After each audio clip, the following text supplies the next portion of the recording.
бирөөнү сабап, ден соолукту алып, мүлктү алып алышканда. Мына канча чыгып атат азыр? Көлбаевдин мүлктөрү каякта жүрөт? Бүт мамлекетке түшкөн эмес турбайбы?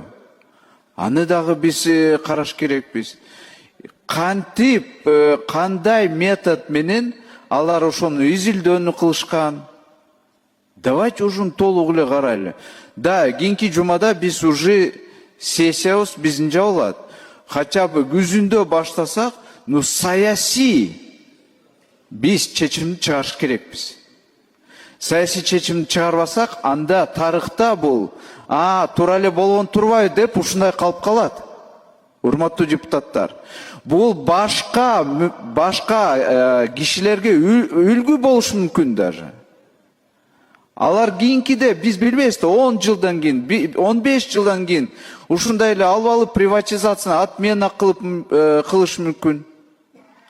Азыркы болуп аткан азыр бизнесмен ГЧП болуп аткан бүт баарын отмена кылыш мүмкүн.